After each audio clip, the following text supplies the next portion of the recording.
ہم تو غلط فہمیاں دور کرنے والے ہیں. کچھ لوگ ارادتاً شرارت کے ساتھ فتنے کے ساتھ غلط فہمیاں پھیلا رہے ہیں. جماعت اس پہ پریشان ہو جاتی ہے, مجھ سے پوچھتے ہیں کہ دیکھیں سعودی گزٹ میں فلاں بات آ گئی, فلاں بات آ گئی. ادھر بوسنینز میں بڑا شدید پروپیگنڈا جماعت کے خلاف شروع ہو چکا ہے, اور نئے آنے والوں میں ہر طرف سے ایک مخالفین کے بجائے جوابی حملے کی لہر اٹھی ہے. لیکن وہ جوابی حملہ نہیں, ہمیشہ کے سے جو ان کے پٹے ہوئے اعتراضات جس کے بارہا جواب دیے جا چکے ہیں, وہی ان کے ایسے آدمی اکٹھے کر لیتے ہیں جن کو خود کچھ فہم ہی نہیں ہے, نہ جو اصل حقیقت سے آگاہی ہے, نہ مسیح علیہ السلام کی کتابوں کا مطالعہ کیا ہے.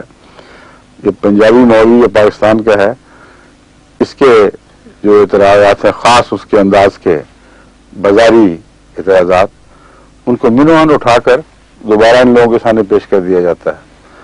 اور عجیب بات ہے کہ بعض اعتراضات کو تو وہ کوڑی کی بھی اہمیت اس لیے نہیں دیتے کہ ان کا مزاج ہی اور ہے. وہ باتیں جو ان کو گرفت کرتی ہیں وہاں وہ ان کے نزدیک کوئی حیثیت ہی نہیں رکھتی, اس لیے وہ چیتھڑے سمجھ کے پھینک دیتے ہیں. لیکن یہ سمجھ رہے ہیں کہ بڑی خدمت دین ہو رہی ہے. اور مجھے پھر بعض احمدی بھی گھبرا کے خط لکھتے ہیں, جرمنی سے بھی اطلاعیں ملی. ان سے میں نے کہا کہ آپ نے فیصلہ یہ کرنا ہے کہ اس پودے کا مصداق بننا ہے کہ نہیں جس کا قرآن کریم میں ذکر ہے کہ وہ مثلہم فی الانجیل کزرع اخرج شطہ فآزرہ فاستغلظ علی سوقہ یعجب الزراء لیغیظ بہم الکفار. کہ مسیح نے پیشگوئی کی تھی کہ آئندہ زمانے میں ایک ایسی جماعت پیدا ہوگی جیسے جس کی مثال ایک پھوٹنے والی رویدگی کی طرح ہے. سبزہ پھوٹ پڑتا ہے نا جب, اور جب وہ پھوٹتا ہے تو پھر اس اپنی ڈنٹل پہ مضبوط ہونے لگتا ہے, اور قوت کے ساتھ اس کے اندر موٹائی بھی پیدا ہوتی ہے اور وہ نشو و نما پاتا ہے. یہ جب ہوگا واقعہ تو پیشگوئی میں یہ بات شامل ہے لیغیظ بہم الکفار, کہ کفار غیظ و غضب کا شکار ہو جائیں گے. اب آپ نے یہ راہ اختیار کرنی ہے تو پھر غیظ و غضب سے کیوں ڈرتے ہیں؟ یہ تو پیشگوئی کا حصہ ہے. یہ تو ناممکن ہے کہ آپ ترقی کریں اور الہی پیشگوئیوں کے مطابق ترقی کریں اور کہیں کہ غیظ نہ ہو. اس رستے کی دو لازم شرطیں ہیں, آپ کی نشو و نما اور دشمن کا غیظ و غضب میں ہلکان ہونا. اسی لیے قرآن کریم نے لفظ غیظ کو اس محل پہ بہت عمدگی سے استعمال فرمایا, جہاں فرمایا موتو بغیظکم. اچھا اگر یہ بات ہے کہ ہمارا بننا ہمارا نشو و نما تکلیف دیتی ہے تو نشو و نما تو روک نہیں سکتے, یہ ناممکن ہے. موتو بغیظکم, اپنے غیظ سے مر جاؤ, جو مرضی کرو. تو اس کا جواب اصل ہے ان سب باتوں کا جو ان چیتروں میں آ رہی ہیں, موتو بغیظکم قرآن کے الفاظ میں ہے. اور جہاں تک احمدیوں کا تعلق ہے ان کو میں سمجھا رہا ہوں کہ قرآن کریم نے جو مسیح کی زبان سے پیشگوئی بیان فرمائی ہے, معمولی سی عقل سے بھی غور کریں تو رسول اکرم صلی اللہ علیہ وسلم کے مسیحی دور سے تعلق رکھتی ہے. یہ فصاحت و بلاغت کا ایک قرآنی فصاحت و بلاغت کا کرشمہ ہے کہ جہاں حضرت صلی اللہ علیہ وسلم نے مسیحی دور کی خوشخبری دی اور بار بار دی, کثرت سے دی کہ مسیح ابن مریم خدا کی قسم ضرور نازل ہوں گے, وہاں مسیحی کی زبان سے قرآن کریم نے اس دور کے حالات بیان فرما دیے کہ حضرت صلی اللہ علیہ وسلم کے حق میں جب مسیح کی پیشگوئی پوری ہوگی تو آپ کی امت کا کیا حال ہوگا, کیسے آپ کے حقیقی سچے پیرو ترقی کریں گے اور دشمن غیظ و غضب کا شکار ہوگا. ہم اس دور میں داخل ہو چکے ہیں, اس لیے اس کی جو اس کے لوازمات ہیں ان سے بچ کر نہیں نکل سکتے. اور بڑی خوشخبری یہ ہے کہ غیظ ناکام ہے, یہ آپ کیوں نہیں غور کرتے؟ غیظ ہے تو کرنے دیں. یہ فرمایا غیظ کو ہم کامیاب نہیں ہونے دیں گے, غیظ تو ناکامی کے نتیجے میں ہے, نہ کہ کوئی ایسی جارحانہ کوشش جس سے نشو و نما کو خطرہ ہو. فرمایا نشو و نما تو بڑھتی رہے گی, پھیلتی رہے گی, پھولے گی, پھیلے گی. لیکن اس کے نتیجے میں جو غیظ ہے وہ نامرادی کا غیظ ہے، اس بات کا غیظ ہے کہ بڑھ کیوں رہے ہیں۔ اب جو بھی شور پڑا ہے بین ہی اس کی مثال ہے۔ جماعت احمدیہ کو خدا تعالیٰ نے جو عظیم کامیابیاں نئی عطا فرمائی ہیں، ان کے نتیجے میں جو غصہ آ رہا ہے وہ اس کا اظہار ہو رہا ہے۔ ان کو پھونکنے دے، جو سحر پھونکنے ہیں انہوں نے، اصل تو کچھ نہیں ہونا، پھونکوں سے تو یہ چراغ بجھایا نہیں جا سکتا۔ اب میں آپ کو بتاتا ہوں ان کا انداز فکر اور کیسے گھٹیا طریق پر یہ مفت میں اپنے نمبر بنانے کی کوشش کرتے ہیں، بنتے کوئی نہیں نمبر بیچاروں کے۔ ایک صاحب ہیں غالب جونکر، جو ریلیجس ایڈیٹر ہیں سعودی عرب کے اخبار دی میسج کے۔ انہوں نے عنوان بنایا ہے اسپائن لیس ہپوکریٹس، احمدی ایسے منافق جن کی ریڑھ کی ہڈی کوئی نہیں بیچاروں کی، اور ریڑھ کی ہڈی کوئی نہیں تو یہ دنیا میں پرورش کیسے، نشوں کا کیسے پا رہے ہیں، کس ہڈی کے بل پہ دوڑے پھرتے ہیں۔ مگر جو اس کا نفس مضمون ہے وہ دلچسپ ہے، غور طلب، اس سے انصاف کا جھوٹ اور دجل ثابت ہوتا ہے۔ کہتے ہیں اسپائن لیس غالباً اس لیے کہ سعودی عرب میں مختلف احمدی ہیں، میں ان کو بارہا چیلنج کر چکا ہوں کہ آؤ مجھ سے مناظرہ کرو، اور مناظرہ نہیں کرتے۔ یہ ہے غالباً دلیل کہ اسپائن لیس ہیں۔ اول تو یہ کہ آپ جھوٹ ہے، آپ نے کس کو مناظرے کے چیلنج دیا مجھے بتائیں۔ جماعت احمدیہ کا سربراہ اللہ کے فضل کے ساتھ خلیفۃ المسیح ہوں، مجھے لکھیں، میں آپ کا چیلنج قبول کرتا ہوں۔ آپ لکھیں کہ آپ نے کس کو چیلنج دیا تھا جو بھاگا تھا، اور اگر وہ اسپائن لیس ہے تو اسپائن والے احمدی موجود ہیں، اور میں آپ کو دعوت دیتا ہوں کہ آپ تشریف لے آئیں۔ آپ کو کیا ڈر ہے یہاں آنے میں؟ یہاں تعصب تو کوئی ہے نہیں، یہاں کوئی آمرانہ حکومت تو قائم ہی نہیں ہے، کھلا میدان ہے۔ آپ کے شہزادے آتے ہیں، ان کو کوئی تکلیف نہیں، آپ کو تکلیف کیا ہوگی؟ اور اس مناظرے کے لیے جس کے میں شرطیں پیش کرتا ہوں، اخراجات آپ کے آنے کے میں دوں گا۔ وہ مناظرہ اس طرح ہوگا، آپ نے کہا ابطال مرزا، یعنی حضرت مسیح موعود علیہ السلام کے باطل خیالات اور مفسدانہ خیالات، میں ان کی تعیین کرتا ہوں آپ کے سامنے۔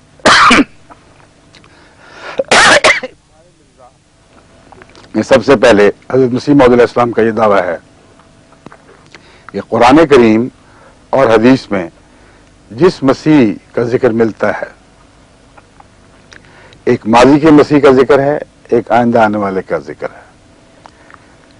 یہ مسئلہ تب حل ہوتا ہے اگر ماضی کے مسیح کا احوال کھل جائے اور واضح ہو جائے، وہ اس کا کیا بنا اور اس وقت کیا ہے، کہاں ہے، کیا اس کے ساتھ خدا کی تقدیر نے معاملہ کیا۔ پھر اگلے سوال پر بحث ہوگی کہ حدیث میں جس مسیح کا ذکر ہے وہ کون ہوگا اور کیسے ہوگا۔ یہاں سے آغاز ہوتا ہے سارا، اسی پہ ختم نبوت کے مسئلے کا حل ہے۔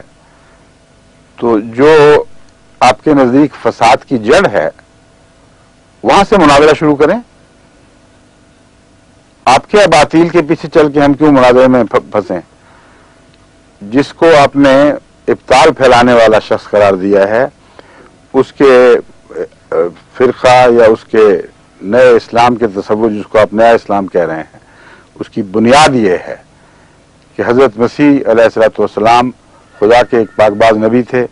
وہ تبھی عمر پاک فوت ہوئے، صلیب پر جان نہیں دی، بلکہ صلیب سے زندہ حالت ہی میں ایک کومی کی حالت میں، نیم مردہ حالت میں اتار لیے گئے تھے۔ اور قرآن کریم سے آپ کے نزدیک حضرت مسیح کی قطعی وفات ثابت ہے، نہ کہ صلیبی موت۔ قرآن کریم سے آپ کے نزدیک قطعاً مسیح کا زندہ جسم سمیت آسمان پر جانا ثابت نہیں ہے۔ یہ وہ اول بحث ہے، جس کے بعد پھر تمام بحثیں اسی میں سے پھوٹیں گی۔ تو پہلے میرا آپ کو یہ چیلنج ہے کہ مسیح ناصری کیا انجام ہوا، کیسے وہ اس دنیا سے رخصت ہوئی یا نہیں ہوئے، اس پر مناظرہ ضروری ہے۔ قرآن کی دلائل سے، حدیث کے دلائل سے اور بائبل نیو ٹیسٹمنٹ کے حوالے سے اور تاریخ کے حوالے سے. یہ چاروں حوالے ہمارے آپ کے سامنے ہیں، جس طرح چاہیں اب تشریف لائیں. مگر ایک شرط ہے کہ آپ کی تو کوئی حیثیت نہیں ہے. آپ اگر مناظرہ کر کے بھاگ جائیں تو کسی کو ہم کیا بتائیں گے کہ کیا واقعہ ہوا تھا. آپ نے جھوٹ بول دینا، آپ کے لیے کون سی مشکل ہے. فرضی باتیں پہلے بھی کر رہے ہیں کہ فلاں احمدیوں کو چیلنج دیا، وہ اسپائنلیس بھاگ گئے. اگر ایسا کوئی واقعہ ہوا ہوتا تو مجھے احمدی ضرور لکھتے. اس لیے ظاہر ہے کہ آپ جھوٹے ہیں، لیکن اگر جھوٹے نہیں ہیں تو بتا دیں، میں توبہ کر لوں گا کہ غلطی سے ہوئی، آپ کو غلطی سے جھوٹا کہہ دیا. بتائیں کس وقت آپ نے کتنی بار کن کن احمدیوں کو یہ چیلنج دیے تھے جو وہ بھاگ گئے. یہ مسئلہ تو ثانوی ہے، یہ طے ہو جائے گا بعد میں. لیکن میں آپ کو یہ بتانا چاہتا ہوں کہ شرط یہ ہے کہ سعودی عرب کی حکومت تحریری ضمانت دے کہ ہم اس مناظرے کو اپنی ٹیلی ویژن پر دکھائیں گے، اور ہمارے زیر اثر جتنے ٹیلی ویژن کے اسٹیشن ہیں جن ملکوں میں، ان سب پہ دکھائیں گے. ایک دفعہ قصہ ختم ہو، جھگڑا صاف ہو، قصہ پاک ہو، جھگڑا طے ہو، مزہ تو تب آئے گا نا. سب آپ کے عوام الناس دیکھ لیں گے کہ کون جھوٹا اور کون سچا ہے. مسیح کے حوالے سے دوسری بحث یہ ہوگی کہ مسیح آنے والا کون اور کیا ہے. ایک بات قطعی ہے، اگر مسیح کا مرنا قرآن اور حدیث سے ثابت ہو گیا اور تاریخ سے ثابت ہو گیا، بائبل سے ثابت ہو گیا، تو اس کا لازمی نتیجہ یہ نکلے گا کہ حضرت اقدس محمد مصطفیٰ صلی اللہ علیہ وسلم جس مسیح کے آنے کی خبر دے رہے ہیں وہ امت محمدیہ میں پیدا ہونے والا وہ مسیح ہے جسے مسیح کا لقب دیا گیا ہے. ایک تو سادہ سی دلیل ہے، حضرت مسیح موعود کی پیشگوئیوں کے ساتھ ساتھ کچھ اور باتیں بھی بیان ہوئی ہیں. اس بحث کا ان سب باتوں سے تعلق ہے، ان پر آپ غور کریں اور ان کو مناظرے میں زیر بحث لائیں. ہم بھی اپنے نقطۂ نگاہ سے ان کو زیر بحث لائیں گے. حضرت صلی اللہ علیہ وسلم نے فرمایا ہے کہ آخری دور میں وہ لوگ جو مسلمان کہلائیں گے وہ بین ہی یہود جیسے ہو جائیں گے، جیسے ایک جوتی دوسرے جوتے کے مشابہ ہے. یہ فیصلہ طلب بات ہے کہ وہ ہوئے ہیں کہ نہیں، اور کیا یہ پرانے میں یہودی دوبارہ اتریں گے، یا یہ محض ایک تمثیلی خطاب ہے. اگر یہ نقطہ آپ کی عقل کے اندر داخل ہو جائے کہ یہود کا دوبارہ پیدا ہونا ایک تمثیلی بات ہے، تو اس کا دوسرے نقطے سے گہرا تعلق ہے. پھر مسیح بھی مسیل مسیح بن کے امت میں آئے گا. بس اگر امت میں یہودیت پیدا ہو جائے، داخل ہو جائے، تو اس کے لیے تقاضا ہے کہ امت ہی میں سے محمد مصطفیٰ کا غلام مسیح بن کے اٹھے، نہ کہ یہودیت تو نئی پیدا ہو اور علاج پرانی یہودیت کا ڈھونڈا جائے، اسے سنبھال کر واپس لایا جائے. یہ بھی زیر بحث آئے گا، اور یہ فیصلہ ہوگا کہ اب تک یہ یہودیت کی علامتیں پوری ہوئی ہیں کہ نہیں. اگر نہیں ہوئی تو یہ ثابت کرنا پڑے گا آپ کو کہ آپ کے نزدیک جب تک یہ حدیث اپنے درجہ کمال کو نہ پہنچے اور امت اپنے موجودہ حال سے گر کر اس خبیث حالت کو نہ پہنچ جائے جہاں حقیقت میں محمد رسول اللہ کی امت کہلانے کے مستحق نہ رہے اور یہودیت کی علامتیں ظاہر نہ ہو جائیں پوری طرح، اس وقت تک کوئی مسیح نہیں آ سکتا. اگر کوئی مسیح نہیں آ سکتا تو اس وقت تک کوئی اصلاحی کارروائی کامیاب ہو ہی نہیں سکتی، کیونکہ اگر اصلاحی کارروائی کامیاب ہو جائے تو یہودی کیسے بنیں گے. تو آپ یہ پہلے فیصلہ کریں، ہمیں بتائیں کہ حضرت محمد مصطفیٰ صلی اللہ علیہ وسلم کی پیشگوئی اس زمانے کے مسلمانوں کے متعلق جو بظاہر امت محمدیہ ہوں گے لیکن یہود کے ایسے مشابہ ہو چکے ہوں گے جیسے ایک جوتی دوسری جوتی کے مشابہ ہے، اس پیشگوئی کا آپ کے نزدیک کیا مفہوم ہے، اور یہ حالت ابھی پہنچی ہے یا نہیں پہنچی؟ اگر پہنچ چکی ہے تو پھر مسیح کے آئے بغیر اس کا حل ممکن کیسے ہے، اور وہ مسیح کون ہے، پھر اس حوالے سے ہوگا.